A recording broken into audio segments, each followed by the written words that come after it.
Lighting on. Kamera standby. Audio standby.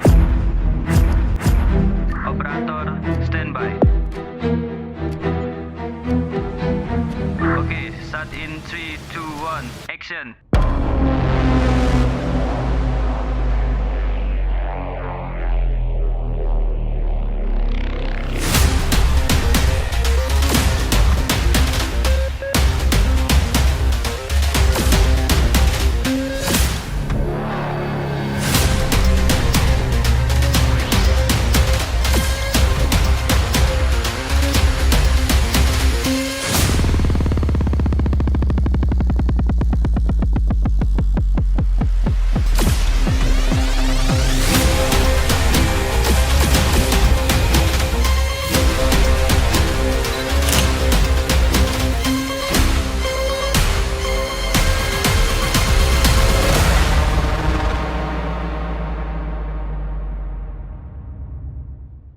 Halo semuanya, selamat datang di Efekmen Paku Dumis, pasang kuping, duduk manis.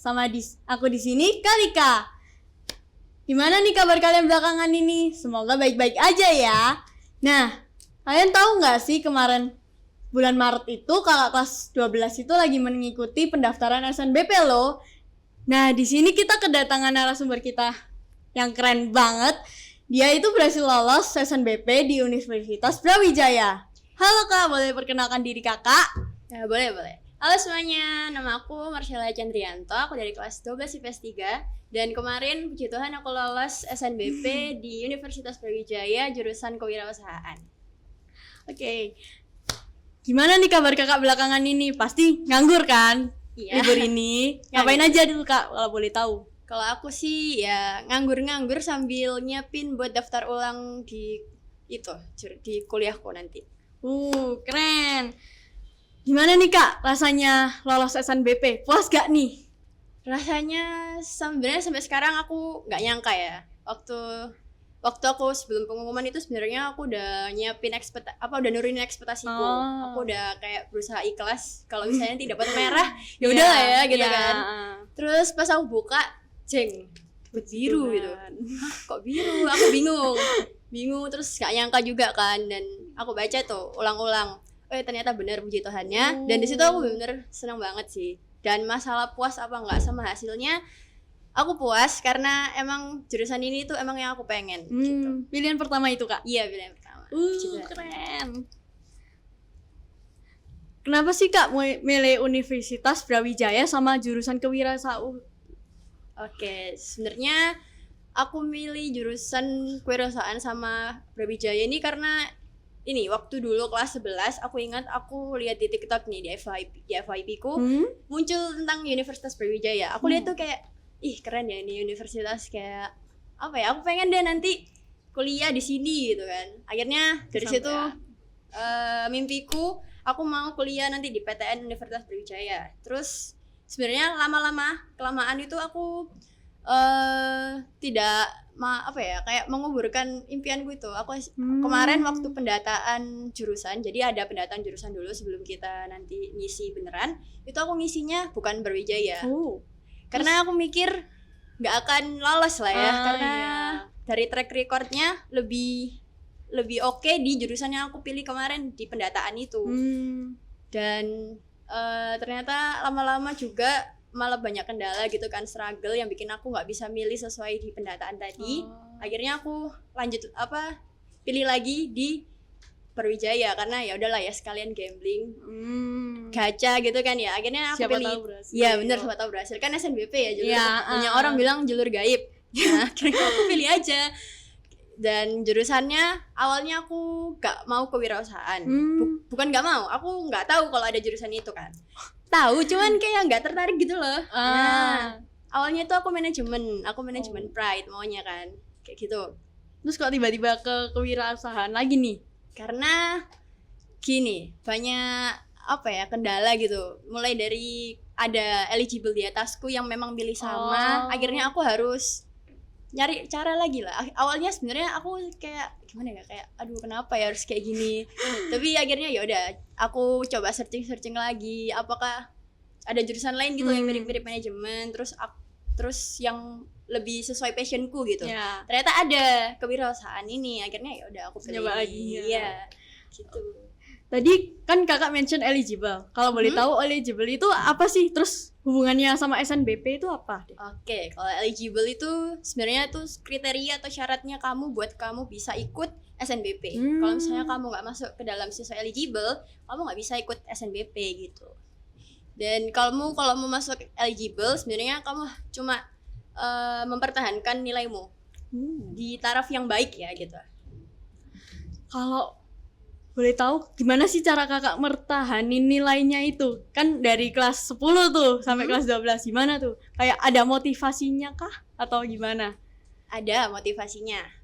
Motivasinya itu tadi, aku kepengen kuliah PTN di lewat jalur SNBP dan ya itu mimpiku sih dari dulu. Jadi makanya aku punya motivasi untuk pokoknya nilaiku nggak boleh turun, nilaiku harus benar-benar ya kalau bisa naik terus lah ya, atau stabil gitu, contohnya bisa. Terus kalau caranya gini ya, pertama aku kalau misalnya guru jelasin itu aku punya kebiasaan aku nyatet. Jadi tak catet poin-poinnya supaya nanti ketika ada tugas atau misalnya mau ulangan itu bisa tak buat referensi belajar.